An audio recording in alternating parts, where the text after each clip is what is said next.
analyze what Rav said. Rav said that so you have the principal, you're a ganef, you steal something, you have to pay the principal, which is known as keren, and then there's a penalty of kefil because you were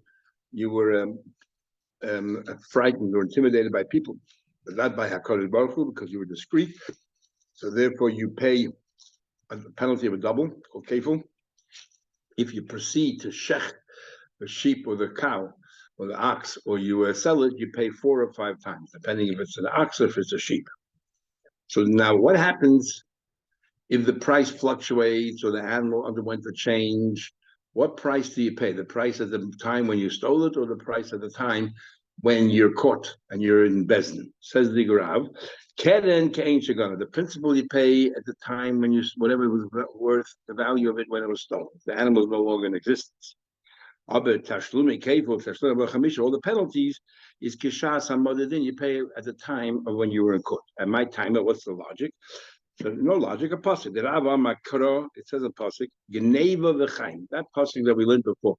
Im hi matzeh to matzeh b'yodeh geneva. If you find the geneva in your hand, whether it's a cow or an ox or a donkey or a sheep. Chayim shnayim mishal. You should pay double chayim. So the word chayim we're saying means, faces has 2 interpretations. Either chayim means give it more strength, or chayim means pay. The word in Hebrew for pay is l'shalem, but if the root of that word is shalom, which is complete. You have to fill the void. There was a damage done. You stole something. Fill the void. Pay. So therefore, we say that pay when geneva, the time that was stolen. Pay the time it was stolen. Now, it's actually a Mishnah. The Mishnah later on in the Masechta. But the main purpose of Rav is not to talk about the principle. It's more to talk about the penalties. All the penalties come in later. The Rosh says, and Tais says here as well, but Rosh goes further. He said, there's a logic to this. And the logic is very simple. Why do you have to return the item you stole? Because you stole it. So when did you become obligated to return it? The moment you stole it. So therefore, when it comes to the keren, the principle, you pay according to the value what it was when you stole it.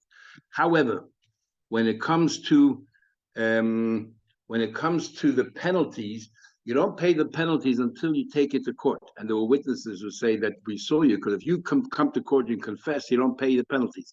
So there has to be some kind of a witness or something. And therefore, we say that since the chiyuv sort of originates in the bezin, you pay the value at that time. Then the Rosh goes further.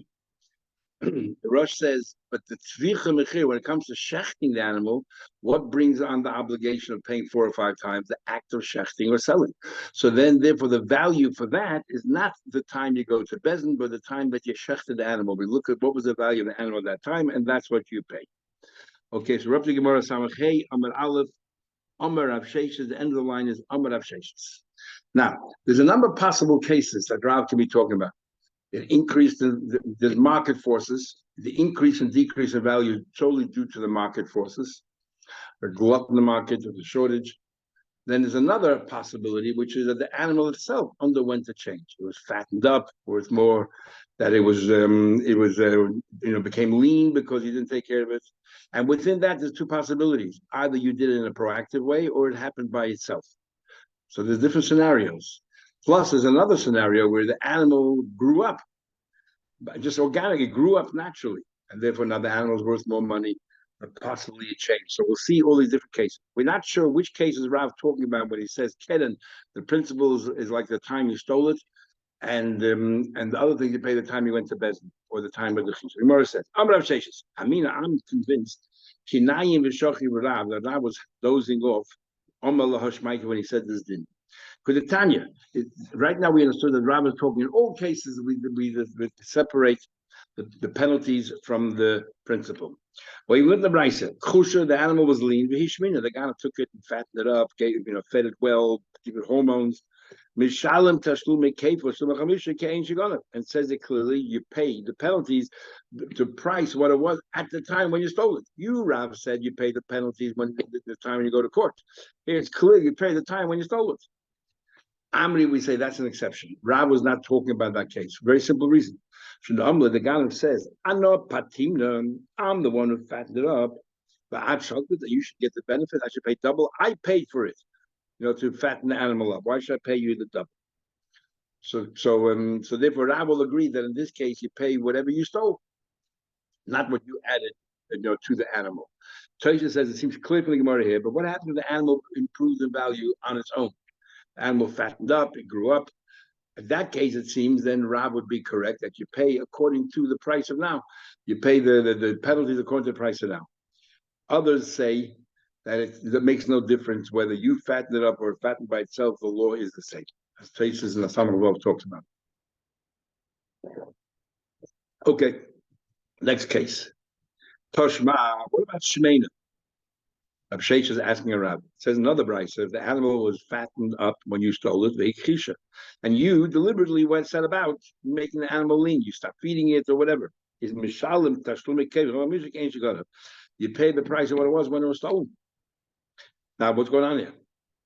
Why are you paying the original price? According to your rabbi, you should pay the price of now. If you cause that the animal devalued, why are you paying the price of then?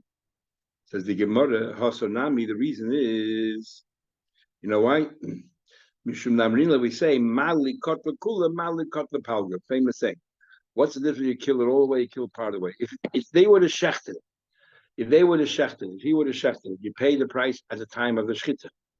When he started beating it with a stick, this animal, even though that didn't cause the animals to die, but that was the beginning of this new journey, of this trajectory, where the animal is getting weaker and weaker, and eventually it will be shachten and died. So therefore, it's as if the death began from the moment you started hitting it. That's what Rashi says. And that's why Rav would agree that in this case here, it's as if it died already the moment you stole it. And therefore, you pay the price right before it died, which is the price of what it was when you stole it. So what you pay for the principal and all the penalties.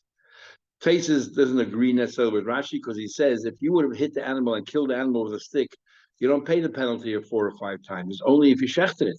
So why are you telling me that when he began hitting with a stick, as if he already started the shchita then, and therefore we look at that moment? Hitting with a stick is not shchita.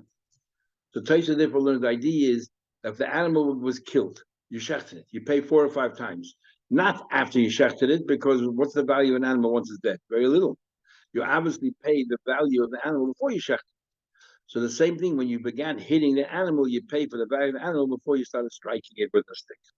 Anyway, bottom line is that in both of these cases, Rav will agree that his principle doesn't work. So when does Rav say his principle that for the ked and the principle you pay, the time when you stole it, and the penalties when you go to Bezin? When does that apply? Says the Gemara, Rav. You know what Rav says? Didn't be yoker v'zoyla become. If it goes up and down in value, it fluctuates market values, or others say if it goes, it increases, it gets larger in size or reduces size by itself. No input from the gamut. Says the Gemara, let's analyze this fluctuations. Hey, what are we talking about? Let's say you stole it, it was worth $1. And then when you decided to shecht it, it was worth $4. So what does Rav say? The way we understand, you pay the principal $1 the time you stole it, and the penalty of shechting you pay $4 because that's what it was worth when you shechted. So that's the question. He's kidding in case you're going to lame up. Plea the Rav Adarabba comes out paying the principal according to the time that when you stole it contradicts Rabbah. What did Rabbah say? Our Rabbi, when it comes to a Gazlan, there are no penalties. A Gazlan was brazen enough to steal in open. He's not intimidated from people or by Hashem. He doesn't have that penalty. He just has an obligation to return the principal. So there's no penalty involved. So if a guy stole Chavisa de Chamra, a barrel of wine, Mechavri from his friend, it was worth $1 at the time when he stole it. It was worth $4 later on. And then Tavra Oishasya, you basically destroyed this barrel of wine, or you drank it all up. So what price do you pay? Says he, Mishal dollars.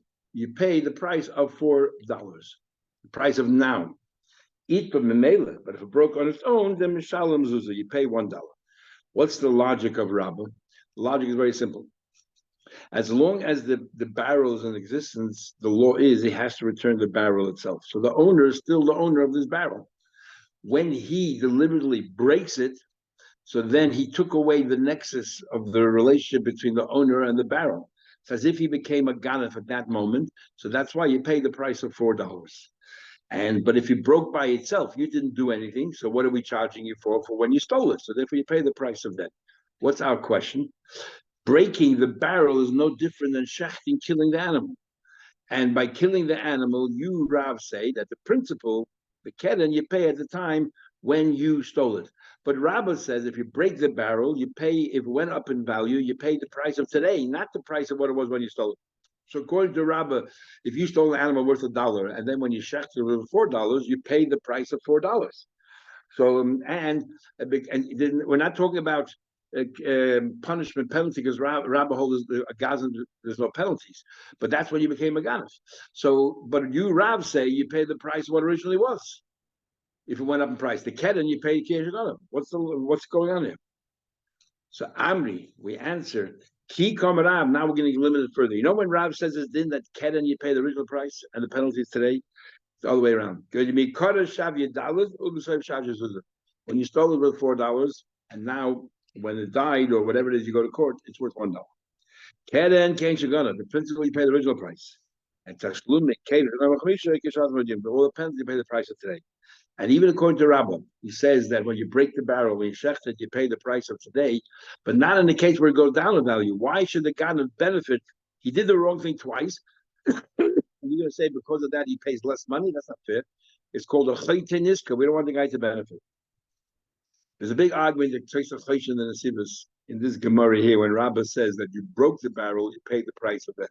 What actually happened when you broke the barrel? And I'm paraphrasing, but the question is, what makes you a ganef? Is the ganef the act of stealing, or the ganef is while it's in my possession and I'm not returning it every minute? I'm a ganef. What makes me a ganef? The Tzeitzah Choshen learns that the moment you stole it, that's what the ganef is. Ganef is taking it away for someone else's possession. But while it's sitting by me, I'm no longer going over the avera of a ganef. Now I have a mitzvah to returning it, but I'm not a ganef anymore. And therefore says the choice. So why, when I break the barrel later, you suddenly say I'm a ganef now? I'm not. The reason why I'm paying then is because I'm a mazik.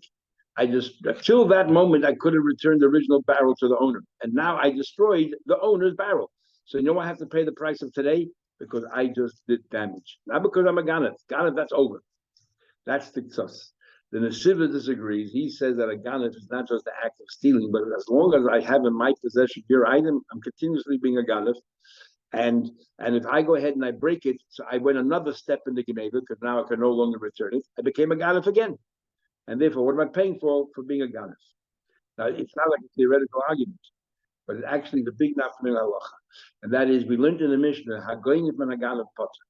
So Shimon stole from Reuben, Shimon's a ganef, and he owes money to Reuben. Levi then stole from Shimon, so the Mishnah says you are potter. Levi is potter. What is he potter from? Doesn't say. What is he potter from? There's two ways of understanding. According to the Tzaz, he is totally potter. Not only doesn't he have to pay the penalty, let's say the second guy is also ganef, he doesn't even have to pay the principal. No, if the object is still in existence, of course he has to return it. But if the object, let's say, dies, he walks away scot-free. And why is that? Because the Tzaz says you're only a ganef when you stole it from the original owner. So the second guy you stole from the first guy did not steal it from the original owner, so he's not a ganef. So you don't pay anything. But the object is in existence, you got to return it. The Nesiva says no. The Nesiva says as long as the first person has it, he's a ganef every single minute. And therefore, the second person now has it, he becomes now the ganef every single minute. And therefore, when the Mishnah says, I'm going to ganef potter, you only potter from the penalty. But you have to pay the principal. If the animal dies, he has to reimburse the original person because he's now ganef. Okay, says the Gemara. I can support Rav. It says like this. It says, now, the din is that if somebody swears false, you gave me to mine something for you, and I said I never got it, or I said it was stolen, I swore false. Turned out to be that I was a liar, and I confessed that I swore false. I have to then pay back the whatever, the pekadon that I took. I have to, because I was moida, I don't pay double, but I have to pay a carbon usham because I swore false, and I also pay a penalty of a fifth. By paying a penalty of a fifth is it goes to the victim. It's I'm paying the guy money, but it's also kind of a kapara. When we say a fifth, it's a chaimish milbar, which is really a quarter. In other words, let's say it's $100. A quarter of $100 is $25. You add that 25 to the 100, it becomes 125. So now $25 is a fifth. That's called chaimish milbar. So now the Brisa says a fascinating thing. If you're a mathematician, let's see if you can work this out. The Brisa says as follows. So there are three payments to be made: the pekadon, osham, and chaimish. So the Brisa, three opinions here. He said that the pekadon I was watching for you got stolen, and he swore. And then he confessed that he swore false. Now there are two scenarios. One is a bo eidim, witnesses came along. And it depends. If he was made before the witness came along, is potter, right? He doesn't pay kafel. So what does he pay? Mishalim kedens, he pays the principal. Chaimish, the penalty of a chaimish because he swore false, and the asham, the carbon asham. But what happens when Shabo Eidim Haydim? The Eidim came first, which means he has to pay now double kafel. So the Chayda, what does he pay? He has to pay kafel, he has to pay the asham, and he has to pay the principal, the double, the carbon asham, and the fifth. Says Rabbi Yaakov, an amazing thing. Mishalam tashlumi kafel, and the asham, the chaimshay oilolay bekafel. He pays kafel, he pays asham, and if the chaimish, the fifth, equals the same amount as kafel, the double, then the kafel eclipses the chaimish and you don't pay it again. It's sort of absorbed in the kafel. Now, how in the world is it possible that double and a quarter should be the same amount? That's going to be the problem the Gemara is going to try to get his head around. Before we get to that, we continue with the Brisa. And the Chachamim say that if you came forward and you were made after the witnesses came, so you don't pay, so you pay for making a full shvur, but you only pay the carbon asham. You don't pay the penalty of a fifth row. And why not? And I don't care what the kafel is worth. Why not? Chachamim say it says in the pasuk you pay the principal and a fifth. So we dash as follows. If you only pay the principal, there's no penalty of double. You had the fifth. If you don't pay the penalty, if you don't pay just the principal, you're paying the penalty as well, then ain't you don't add that fifth. Now Shimon goes a step further. He says not only you don't pay the fifth, you don't even bring the carbon asham. Xeris hakosef. How? Ein chaimish v'asham mishtalim b'makom sheyesh kafel. If you're paying kafel, you don't pay the asham. The kafel takes care of all that. Now let's get back to our question. Katanim is Rabbi Yaakov, however, said there's a possibility, a scenario where a fifth of something can equal double of something. How? Dear Rabbi Yaakov, how is that even possible? There's only one way, where the price fluctuates and the kafel is paid on a different amount than the chaimish. The chaimish is paid off the principal. So if the principal is far larger than the kafel, then we can have a situation like this. If the principal was $4, so a fifth milbar of 4 is $1, and the kafel, by the time you got to court, it was devalued and it came down to $1. So how much is the kafel? $1. So here you have a situation where the kafel and the chaimish are exactly the same. And Yaakov says, in that case, you don't pay the chaimish. So this supports Rav, that if it started out in a higher figure and went lower, the keden you pay the original number, and the kafel you pay the current number in bezek. How in the way through, how in the world is it possible that for a quarter should equal double? The double is 4, and there's only $1. The start out worth $4, it devalued to $1. The kfeilas the double is a zuz, and the chaimish is a zuz. Alma keden ke'ein shigana. So we see clearly from here, supporting it out, that the principal you pay the price of when you stole it, because that's what you're paying for. And tashlumi kefot, and the penalties and all that is the time when you go to court. And since it was devalued, you look at the value then. Amar Rava says Rava, even though you're probably right, but you cannot prove from this brisa because I can figure out another scenario. As difficult as it is to paint that scenario, I can figure it out. Very simple. What happens? I'll give you another example. Let's say that it did not devalue at all. Nothing to do with Rav. It was $4 when you stole it. It's $4 when you went to court. So what's the amount of the chaimish? $1. What's the amount of kefil? 4. But what happens? Okay, so you admitted to court. 10 minutes later, you tell the court, no, I'm prepared to swear again that I changed my mind. I'm swearing again that it never happened or that it was stolen from me. And then 5 minutes later, he's made it that he's a liar. And then 10 minutes later, he made a shvu again. And then 5 minutes later, he's made it as a liar. He did it 4 times. Even though we're talking about the same amount of money, we learn now from a pasuk that you have to bring a chaimish every time you swore false, even though it's talking about the same money, and then you made it that you swore false. So if you did it 4 times, you have to pay $4. And the kefil is $4, so therefore it's possible for the kefil and the shvur to be the same amount. So nothing to do with Rav's case. Amar Rav Leila Mikara Shavia Bava Hashem Shavia was always $4. I did kasha kfeila dala the chaimish azuzah. If the kefil is for the chaimish azuz, how can that be? We're talking about nishba the chazav and nishba arba pam. He swore 4 times. V'hoida, and he admitted it. Torah says the chamishi sav. Sometimes you can have more than one penalty on the same amount of money. Torah ripsa chamishi is harba bekerenach. Torah said you can pay many times that penalty of chamish on the same principle. Every time you get up and you swear false, that's what happens, and you're murdered. Amamar, we're digressing for a minute. Let's understand the argument of Shimon Yochai and Rabbanon. Rabbanon say that you don't pay the chamish, but you do bring the carbon asham. And Rav Shimon Yochai says you don't bring anything if you're paying kefil. What's going on here? It says in Pasuk B'Roisha, if you're only paying the principal, there's no kefil, then you pay penalty of 5th. If you're only paying the penalty, the principal, then you pay that penalty of a 5th.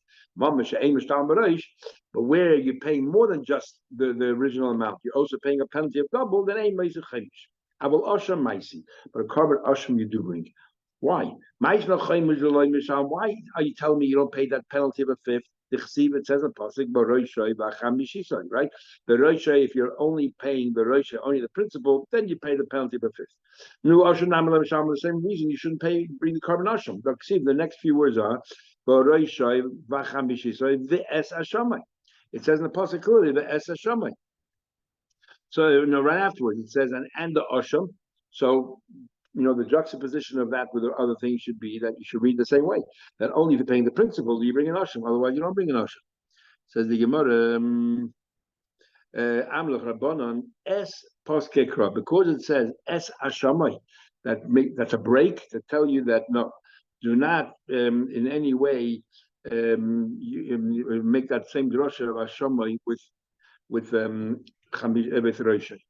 Rav Shimon Yochai, he'll tell you the es. Called is a vav, a conjunctive vav. It doesn't say es the. It says and the arvikra. The Torah puts back together again. Like we should learn out asham from Bereisha. That you don't bring an asham if you're paying more than just the principal. But Rabbanon say don't write es and don't write vav. Just say asham yavil Hashem. Why does it say es? To make it a break. Rav Shimon Yochai, no, it had no choice. Es le'sagid le'kasav. It had no choice but to write the word es. You know why? It's pasnish. It's not right. It's not dignified to combine the penalty that you give to Hashem and the penalty you give to another human. The asham is a carbon that you give to Hashem for atonement.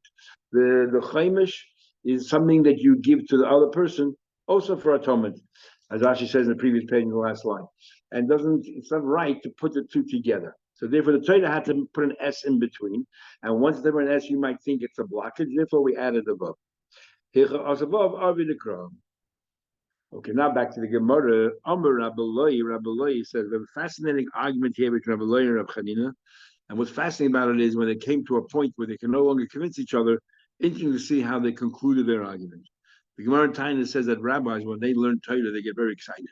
Torah gets them all excited. You walk sometimes into a yeshiva or a koil, you'll see people learning, they're yelling at each other, screaming at each other. It looks like you're about to throttle each other's throats. And yet, Esvahav the Sufi, the best friends. Because that's what Torah does, and you'll see how they conclude their argument. But first, Amar Rabbalai says, Gonav Tleb and Nasa'ai. He stole a sheep, and the sheep grew up, became a ram. So the animal sort of underwent a change. It was a transformation, but it was natural. Nothing that no input from your part. Or Egel and Nasa Shor, it was a calf that became an ox.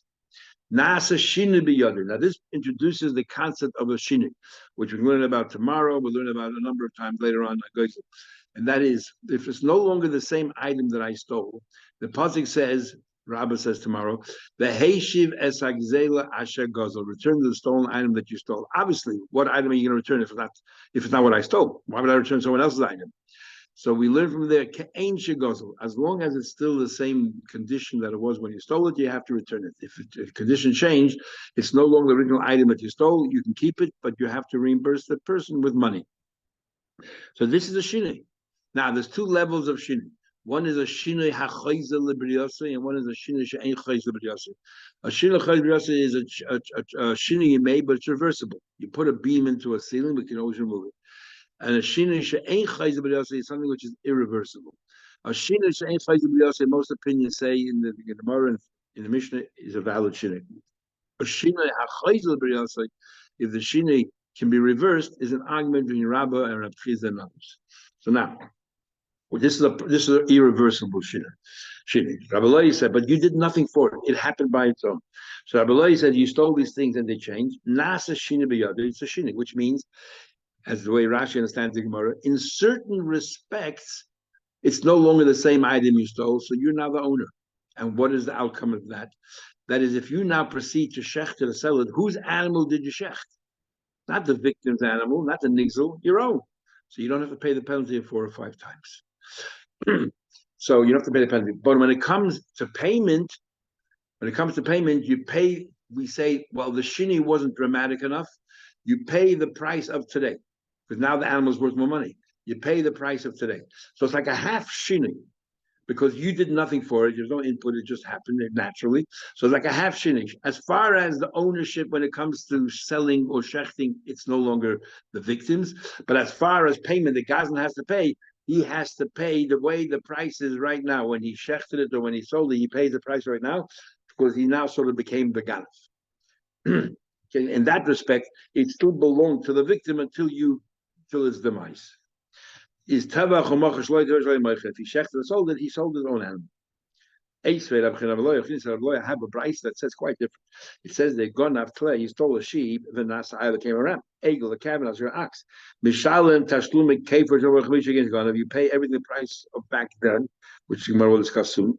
Why back then? Now, the main thing is it says here, our Bava Chamisha. It says clearly in his brisa that the animal went through this transformation, and you still pay the penalty of Bava Chamisha. Rabbi you said that you shechted your own animal. Here we're saying you shechted the victim's animal. These talking about the kanya b'shuna. You're trying to tell me that you're kanya with the shuna as far as shechting is. I'm mashal. Why are you paying shaloyu tavech shaloyu meichet? You're shechting your own animal. You said that is a partial shuna here. Amalei. So Rabbi said, let me ask you. You understand the brisa? Forget about me. Let's look at the brisa. You're telling me that it's considered there's no shini here, and you have to pay for shechting the animal. So if so, why pay the price of when you stole it? You should pay the price of today. Pay the price of today. Because now when you shechted it, you became the ganef. This is like Tavroi Shasha, Rabbi said before. When you break it, that's when you became a ganef. You should pay the price of today. Oh, Malay. So Rabbi Chanina holds exactly the opposite of Rabbi Loi. He says it's a partial shinui. So as far as shechting is concerned, the original guy is still the owner, and you have to pay 4 or 5 times. But as far as payment is concerned, it's no longer the original guy. So therefore, you don't pay the price of today. You pay the price of what it was when you stole it. Exactly that. I'm like, time you know why you don't pay the price of today? She normally says to him, did I steal from you an ox? Or did I steal from you, I stole from you a little lamb. In other words, there's a shini here, it's no longer the same item, I'm paying the original price. What was his answer to him? God should protect me and save me from people like you with such silly opinions. So Rabbi Chanina responded very thoughtfully. Adarab, on the contrary, God should protect me from silly ideas like you have. So they hold the same thing, but exactly the opposite. So they couldn't prove each other wrong. They both agreed there was a half a shina here. So Rabbi says the half a shina means it's enough shina that when I shecht it's my own animal, it's no longer the original owner. But when it comes to payment, I have to pay the original price because it's no longer the owner's right now. And Rabbi Chanina holds exactly the opposite. That's how the Gemara concludes. So now the Gemara continues. Maskiv Rabbi Zeh asks a question. Okay, you're telling me that there's only a half a shini here, but there's a full shini here. B'shini Hashem. The name has changed. The name has changed. Before it was an egel, a calf, and now it's called a shor, an ox. Before it was a tzler, and we know that Shini Hashem is koine, according to some. Only together, coupled with Yish. We'll learn tomorrow more about Shini Hashem. Others say even without Yish. Shini Hashem, a strong one is koine. This is a strong Shini Hashem. Different name. And right now we think, because that's how people, when people say egel, they mean a cow. When they say shor, they mean ox, and it's very clear what they mean. And Rava says, even though you're right, that's how people talk. But technically, in the Torah, we find the word shor even for a little baby, and so on. So therefore, what do you call it? It's not considered a Shini Hashem. Amar Rava, shor ben yoma, shor even 1 day old, the Torah refers to as a shor. And an ayil ben yema, a ram, even 1 day old, can be called a ram. Where do you find that in the Torah? Shor ben yoma, says shor like kesavay ki yivolet. It says if a shor will be born, so the first day it's born, it's already called a shor. Ayil ben yema, hainu a ram, a day old, is called already a ram. The chsiv, Yaakov was defending himself to love, and he said to him, all the rams of your sheep and your flock, now if Eile means only older ones, so what's Yaakov saying? I didn't need the older ones, but I stole the younger ones from you. Of course not. Can't be. What it means, Ayil ben Yoma Kora Ayil. That even they also call Ayil. Says the Gemara, Mikol Mokum Kasha. The question still remains that if you're telling me there's no shini as far as Shen v'regel go, as far as Tzricha, you're telling me you have to pay for the shechting because there's no shini. So why Taka do we say that what do you call it? Why do we say that you pay the price of the four? So the question is Rabbaloi. The question is still Rabbaloi. The fact is, the Brisa says here that when you shechted it, you pay the price of shchita. But Rabbaloi says that when you shechted it, it's your own. Why does this Brisa say that if you shechted after after the animal grew up, you pay the price? The question is only what value, the original or now. But that's a question of Rabbaloi. Rabbaloi clearly said that when you shechted it was your own animal because it went through a shinui. How is he going to explain the second brisa? So he'll tell you that the author of the second brisa is someone who doesn't believe in the concept of shinui at all. Even in a strong shinui, doesn't believe in the concept. Who's that? Beis Shammai. Says the Gemara. Rav Shammai doesn't believe in shinui at all. That's why, even though the animal went through a transformation, if you shechted it, you pay. How do we know Beis Shammai doesn't believe in the concept of shinui? Could we find another instance where if somebody had relations with a harlot and he pays her with a sheep, the law says you cannot bring the sheep on the mizbech because it's an abomination. A present, wine, anything, flour, anything you gave her as a present cannot be used in the mizbech. What happens if you give her something that she changes? She makes a shinui. Can you bring the end product now? Is it the same product as before, or do we treat it as something totally different? So he said as follows: Nasan lo besnon. He gave her a gift. Chitin, you gave her wheat, and also, but she went ahead and turned into flour. Was zaysim olives, v'asa shem, she turned into oil. Another grapes, v'asa yain, she made it wine. So there was a shinui. Tani chad, and one bride says also is forbidden. You cannot put him mizbech. Why? We don't recognize the shinui. We say it's still the original thing. You can't bring mizbech. And Tani chad, the other bride says mutter. That if there was a shinui, it's no longer the original item he gave her as a gift, so you can bring it to the mizbech. Tani Gurian from the city of Aspoirik said that in his version, Beis Shammai is the one who said it's also. No, Beis Shammai does not believe in shinui, and Beis Hillel says the mutter. What's the crux of their argument? My time Beis Shammai, what are the basic? The chsiv, it says in pasuk by a harlot. It says in pasuk, what should you do? It's an abomination. You cannot put him mizbech. Gam shneim, also both of them. So Beis Shammai says gam. What the word also coming to include? Not only the original, but even if you made a change, the change we don't recognize. The rabba shinui, we don't recognize the change. And Beis Hillel says the next word is shneim. Break up the word shneim as if it says sheni or shnei too. Haim. Haim means only they are forbidden and not something, not what emanates from it. In other words, a shinui is not forbidden. Haim v'lo shinuim. So here I have an argument right here. So the question is, Beis Shammai, what does he do with the word haim? Haim v'lo the same. He says they, but not their offspring. The offspring can be brought on the mizbeach. Oh, Beis Hillel says Tarti Shammai. I hold that they are both learned from the same word, not their, because the same logic. Only they're forbidden, not their offspring, nor if you made a change. Haim v'lo shinuim, haim v'lo the same. Says Gemara Beis Hillel, the Ksiv Gam. It says also. What does he learn from the word also? Since he says that Shini is not also Gam le Beis Hillel kasha. We remain with the problem of the Beis Hillel. We'll stop over here. We continue tomorrow.